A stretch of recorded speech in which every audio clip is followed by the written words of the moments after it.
I feel nauseous, believe me. Never had a lot of shit come easy. Had to work hard, struggle just to be me. Had to rise up just so they could see me. Did what I had to do just to feed me. And what was left over I put towards my dreaming. But the only thing in life that has meaning are the things you gotta work for, believe me. Take into your hands a plan. Your own hands can land your own brand. And damn, I feel like no one takes accountability. They want the credibility, convincingly unwilling to put in the hours it takes to get some power. Don't be f***ing sour. Take a cold shower. Scream until you're louder. Work until you're prouder. And f*** all the doubters, they're just your downers. I swear to God they all let me down. I always fought just to wear the crown. I'm off at these fucking clowns who were all taught they deserve an ounce. It's only worth it if you work for it. It's only worth it if you work for it. I won't stop till they hear me now. I won't stop till I wear the crown.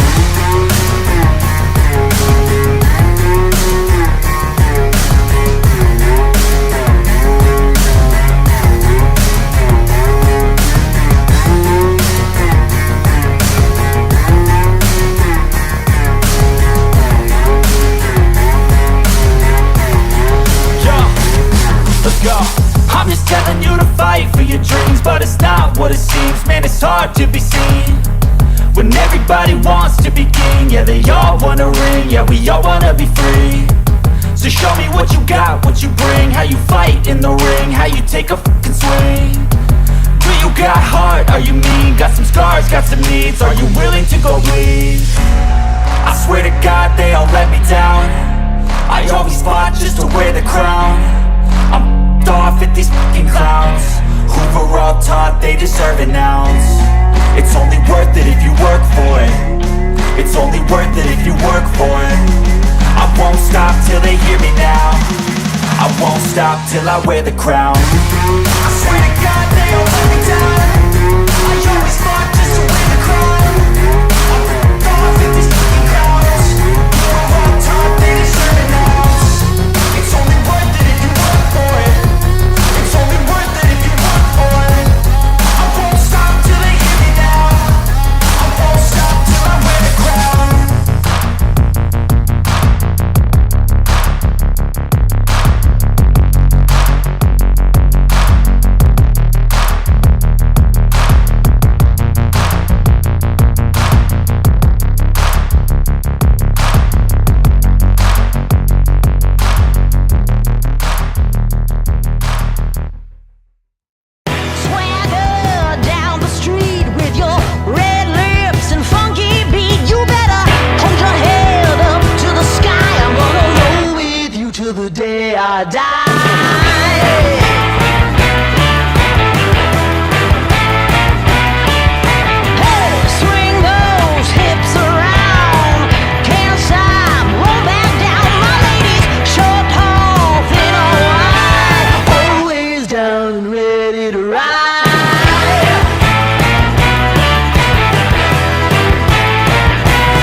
One by one, billion by billion, been holding up half the sky.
Welcome back to the channel, guys. My name is Gene. You guys are watching Lubed for April the 2nd, 2024. This is the 60th episode of season 3, and I do apologize for coming on so late tonight. I had a lot of errands to do, including changing my tires on my vehicle. So yeah, a lot of and that stuff takes forever. It's just like it doesn't get done in a very timely manner. So I had to bump it up because I didn't even have any of my graphics done. And I was definitely not going to be on time at 8, which is another late time, which I do apologize for that. However, I am on. We're going to talk about the Oilers and Blues game. And my question to you guys is, was that dictated by the reffing last night? Now, I've seen worst case scenarios where the Oilers absolutely got ripped off. This wasn't a really, really bad, but there was, I don't know if I misunderstand the rule, but the Evander Kane one really got me kind of puzzled because, yeah, he hit it down with a high stick, but it hit off of his skate and then went in, and it wasn't a redirection or anything. So why did that one not count? Maybe I just don't understand the rule. And then the other one was a little bit soft, but I could see that there was maybe a little bit of interference. But it just seemed like it was just not meant to be for the Edmonton Oilers when it came to having the refs on their side last night. But I'd rather take those pills now than in the playoffs, because that's when I get really pissed off, I guess, when bad calls like the Cale Makar thing. I'm still frustrated from that Cale Makar call. Even though we got swept in that series, I still think we were so but anyway, that's another story for another day. Anyway, guys, we are going to talk about the Oilers and Blues game that happened. It was actually a kind of a boring game to a certain extent. But yeah, they played. There was also tornado watch in St. Louis there, so that was another thing to talk about. We're also going to get into the home stretch. We're going to talk about the Vegas Golden Knights, the LA Kings, the Edmonton Oilers, the remaining schedule, and who's got the stronger schedule and who's got the weaker schedule. We're going to get into that. I got a new poll going up, and I guess you can kind of call it new. I did kind of give you guys a hint on the last episode of what it was going to be. But yeah, so it's up on my community page. Feel free to vote. And then we'll get into your final thoughts. If you have any comments or questions, we're close, man. The playoffs are right around the corner, like literally like 18 days. So I was talking to guys at work today because I finally went back to work after being sick for a good week. And I still have a little bit of, congestion and that, but world of a difference from what I was last week. So it's good. It's good to be back. And it was good to be back at work. I miss some of those guys. Those guys are pretty decent dudes.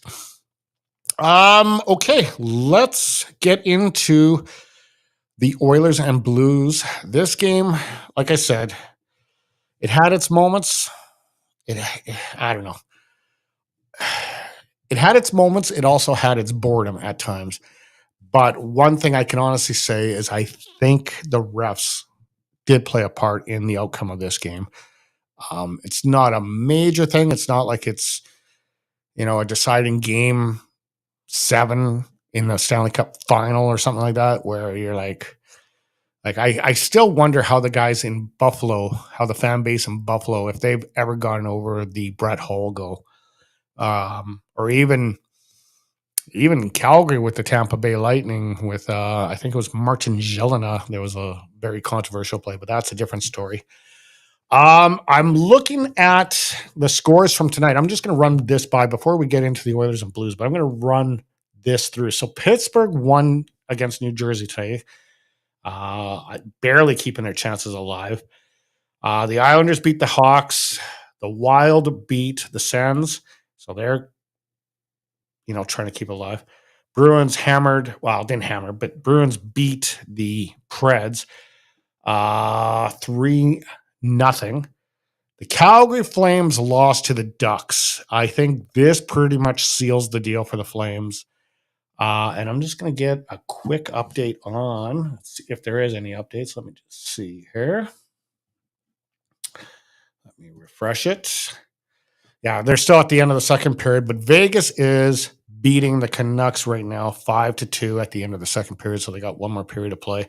So a lot of developing stories. I think going forward on this channel, I'm going to kind of cue into what's actually going on around the league for you guys. All right, let's talk about the Oilers. Let's talk about the Blues. Let's talk about what we had for a game last night. And let's go there. All right. Okay, so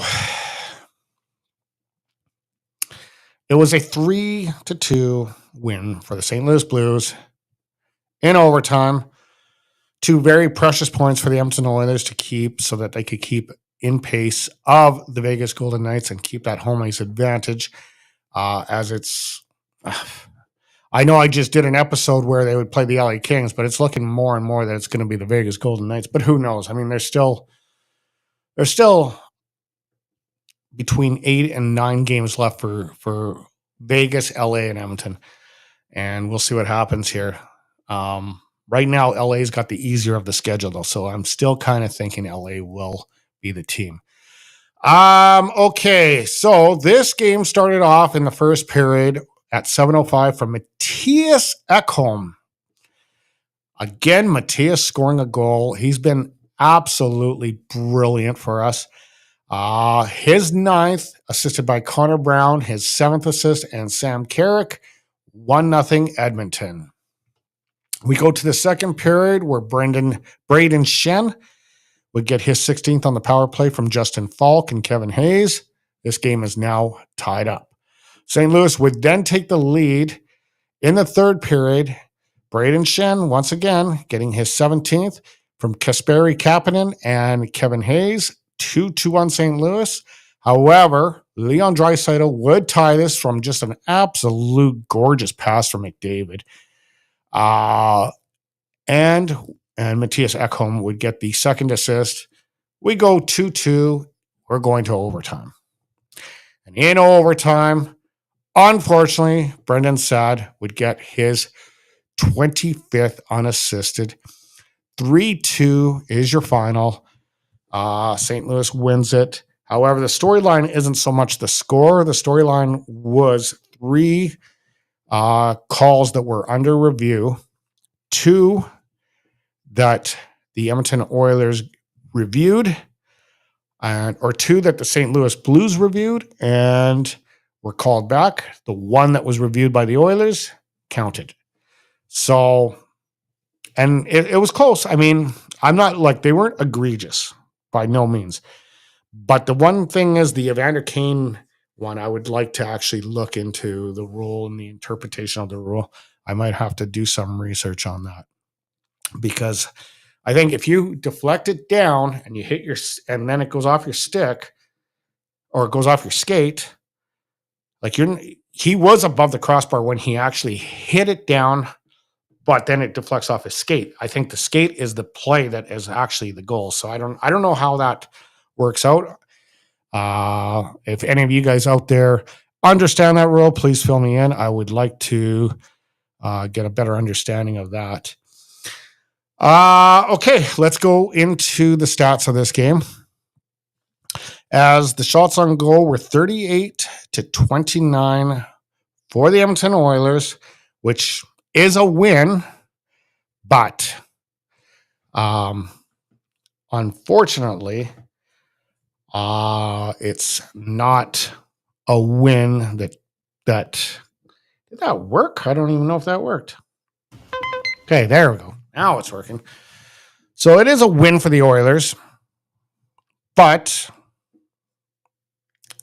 38 shots, 29, they still lose. You know what I mean? It's kind of a mediocre win, if you would say. At the end of the day, shots on goal, any of these stats, at the end of the day, the most important stat is the score on the board.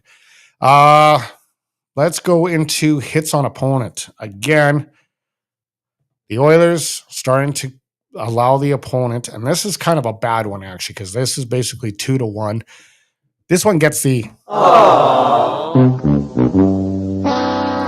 being out hit 2-1 isn't acceptable. They need to be better than that. I can understand them not winning the actual stat, but I don't like seeing them being doubled up on. And this is not quite double, but pretty close. Let's go on to face-off percentage. Blues actually were better on the face-off dot. Braden Shen's a pretty good face-off guy, but yeah, this was kind of surprising. This is one area that usually the Oilers are pretty good at, and they weren't. So this one is a fail. Let's go to the power play. This one here, 0 for 2. Fail. And again, here's another stat that made me wonder, because if you look at this one, the penalty kill, they were 3 for 4. So St. Louis had 4 power play opportunities. The Oilers had 2. Again, you start questioning the roughing. Is this a bit of a favorism going on? So for this one, the penalty kill, they did really well. I'll give them that little beeper. Block shots, St. Louis 15, the Edmonton Oilers 9. So another one that, just kind of another stat that they were starting to improve on, that they kind of starting to slip away again. Takeaways. This is a stat that Edmonton actually did very well. 20-12 for Edmonton, almost double. I'm going to give them a bit of an applause on this one.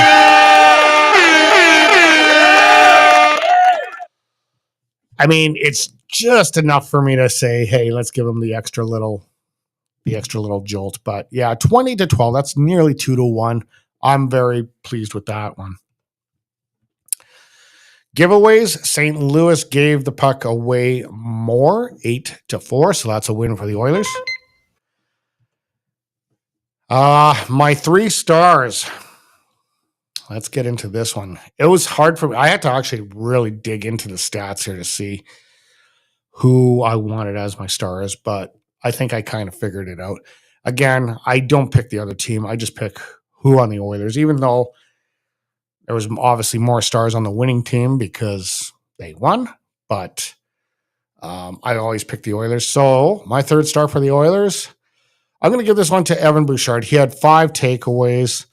I know it's kind of just one of those kind of stats that's like, well, really? You're going to give him a star for that? But yeah, when I compared to what I was dealt with, I had to kind of give that one to him.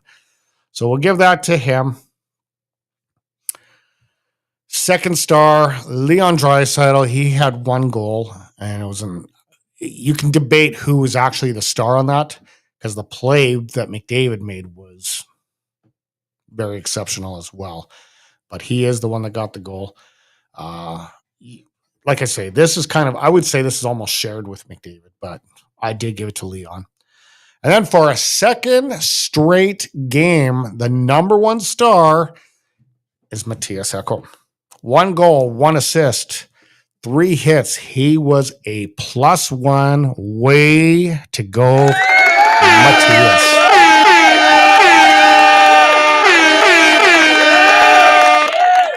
Yeah, just like more and more that I see out of Matthias, it's like one of the best deals that Ken Holland did. Like, a lot of people have been naysayers on Ken Holland. Yeah, the Connor Brown thing, I think it had potential to work out. I think it's just taking him the mental fortitude to get refocused after a significant injury. So I think Holland was right by doing that, but you also got to take into consideration when a player gets hurt, how long are they actually going to get back into it? So that takes us to tomorrow's game, where the Edmonton Oilers will take on the best team in the Western Conference, the Dallas Stars, at the American Airlines Center in Dallas, Texas. This is going to be a tough one. If the Oilers can pull this one off, you may be hearing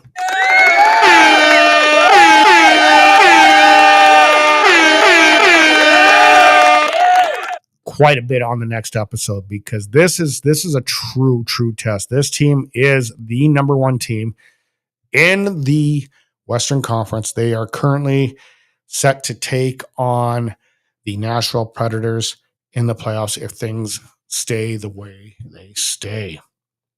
All right, guys. So we are close. We're close to the end. We got, I think it's 18, if I'm correct, 18 days left until, it's the 2nd. So the playoffs start on the 20th. I don't know who's going to be playing on the 20th, but we're close. And this is when it gets fun. And I'm trying to figure out how I'm going to do my programming because I'm not going to be doing my normal, all my normal things like rig report. I'll do one more rig report before the playoffs, and that's just for the 20 days of April. But I mean, when you get into the playoffs, it's gonna be more of a different thing. So I'm trying to line up where I'm actually going to be talking about the whole playoff picture as in general, like the playoff brackets and who's doing what. So it will be it'll be obviously mostly on the Oilers, but I am going to put some content in about all the other teams that are in the playoffs and that. So we'll see how that goes. Anyway, we're in the home stretch. Not many games left going forward, as the Edmonton Oilers are set to take on Dallas tomorrow night. The Avs on the 5th, Calgary Flames on the 6th. On the 10th, they're taking on Vegas, which is going to be a huge, huge, huge game. Then they take on Arizona. They're going to have 2 games against Arizona. So those are games that they really, really better grab those 2 points. They got Vancouver on the 13th. They're going to try to defend themselves from a season sweep, as Vancouver has won so far all 3 games this year. They got San Jose, they got Arizona and Colorado.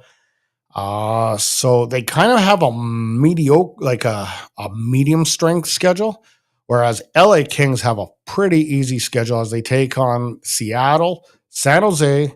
Vancouver's a tough one, but then they take on Anaheim, Calgary, Anaheim, Minnesota, and Chicago. Excuse me.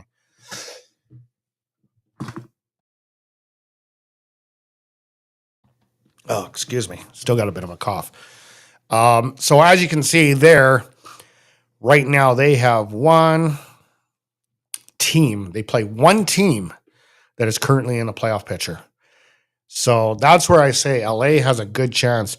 The Vegas Golden Knights, they have a pretty tough schedule too, but right now, and I'm going to get another update on this game here, see what the score is, but I'm surprised that Vancouver is struggling this much against them. So now it's 6-3 with 14:49 left. So both have popped in a goal. Yeah, this is one of those ones that with Vegas winning, this is huge for them. Then they got the Arizona, and then they play Vancouver again in Vancouver. Then they face the Oilers, Minnesota, Colorado, Chicago, and Anaheim. So I think out of the 3 teams, the easiest schedule, if you base it off of who's in the playoffs and who's not, LA's got the easiest road to the end of the season, but they only have 8 games. Same with Vegas, whereas Edmonton has 9 games. It's going to be interesting. It's going to be an interesting run. I just hope that our Oilers can pull off the wins that they need from the teams that they should be able to beat. It's one thing to lose to Vancouver. It's one thing to lose to Vegas. But if they lose those games to Arizona or San Jose, that could definitely affect their home ice advantage, and we might be seeing a different fate for the Edmonton Oilers in this playoff year to come. It's going to be interesting. It's going to be very interesting to watch what happens going forward. Okay, guys, I have a new poll. I know I didn't do a poll last time. I just couldn't think of one off the top of my mind, so I basically kiboshed the poll for last episode. So let's get into that right now.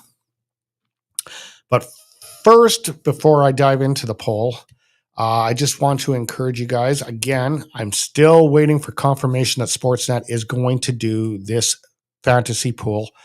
Once they do, I will give you the password and I will give you the group name. I encourage you guys to come in. It's all for bragging rights. There's no prizes on my end. But Sportsnet has been known to give some pretty nice prizes during this pool if you happen to be the best in Canada. Which why not? It's a free poll. It doesn't cost you any money, but you can win a truck. I know in previous years you could win a truck. You could win all sorts of stuff. I don't know what they would have lined up if they're even going to be doing this year. So I do encourage you guys.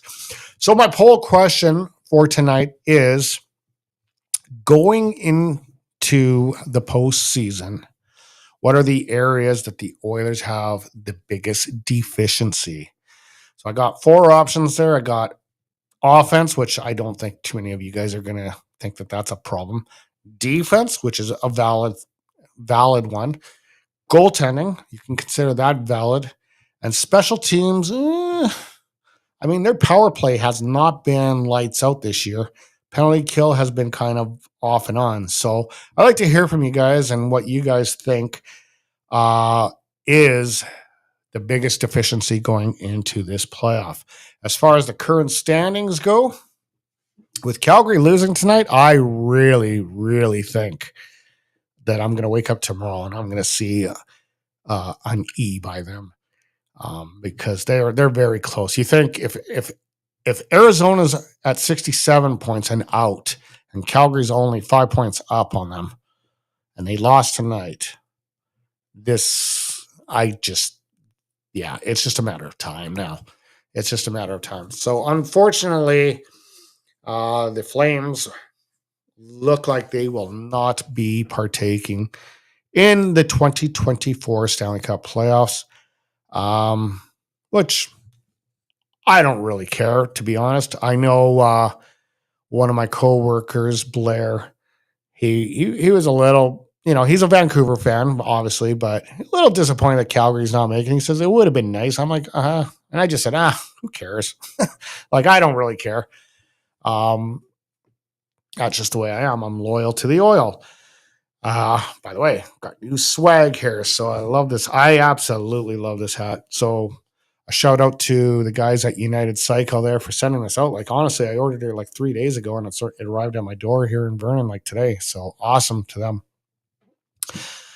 Okay. We are going to talk about the Dallas Stars, who is up and coming next for the Edmonton Oilers. This is going to be a tough one. Hands down, this is going to be a tough one. This is going to be a test for the Edmonton Oilers to see where they really stack up. And it's going to be interesting because Dallas Stars are on fire this year. Right now, honestly, if outside of, obviously, I'm going to say the Edmonton Oilers, but outside of the Edmonton Oilers, if I was to predict a cup winner, it's either going to be Colorado or Dallas. I just think they're too strong. I mean, Boston, I don't want to sleep on Tampa Bay either. Tampa Bay could be. And then who knows with Vegas, with what players they bring back when the playoffs start. Who knows if they're going to do that stuff again. But Tampa Bay could be the same too. Anyway, regardless, I really like the Dallas Stars. I like what they are bringing to the table. And this is going to be a tough one. This is going to be a huge, huge tough one. Okay, so going into this, let me pop that up here. Dallas Stars are 3rd in the league for goals at 3.64. 12th in the league at shots on goal, 31.5. 8th in the league on the power play at 24%. Face-offs, they're 4th in the league. So that's one area that the Oilers may be challenged tomorrow night is the face-offs. But Oilers are 5th in the league on faceoffs, so that's right there. That's neck and neck. 4th in the league for shooting percentage. Defensive attributes, they are 11th in the league with 2.91. Shots on goal, they are 7th in the league at 28.8. With penalty minutes, they are 6.8, and with the penalty kill, they are 81.5. So, and that would put them at 11th in the league. The record going into this, the Edmonton Oilers 45-23-5. The Dallas Stars 47-19-9. The home record for the Dallas Stars is absolutely stunning. 22-10-4. The away record for the Oilers is pretty good too at 20-15-2. In the last 10, the Oilers are 6-2-2. The Stars are 8-2. Winning the last 7 in a row. The Oilers are on a 1-game losing streak.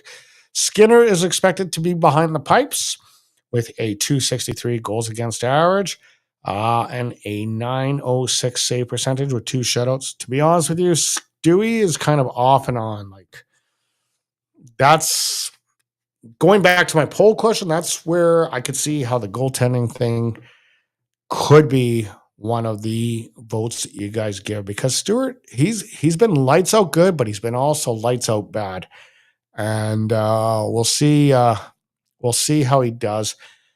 I do like what he has brought to the table in 2024. I think so far in this calendar year he's been much better, but there's been some off nights for him. Jake Osinger's record is 30-13-4, 287 goals against average, and he's right at 902 shutouts as well. So it should be good of a game. This will be on, I believe, Sportsnet. It says Sportsnet 360. The last time they met, the Oilers did defeat the Stars February 17th, 4-3. And yeah. So they did beat them once. They can beat them. But the thing is, can they beat them in a playoff series is going to be the big question. Big question. But I think right now, the way the Oilers are playing, the way certain guys, and I'm not talking just McDavid and Draisaitl, but I'm talking the Corey Perrys, I'm talking the Evander Kings, I'm talking about Carricks, like I'm talking about the aggressiveness. They're looking good. Looking really good. I'm talking about Ekholm. Ekholm is starting to become a bit of a offensive factor. So we'll see how that all plays out going forward into this. Okay, guys, let's go into final thoughts. Like I said, it's been a long day, so I'm going to be wrapping this up here pretty soon. I'm just going to see if there's any comments. There is no comments from you guys tonight.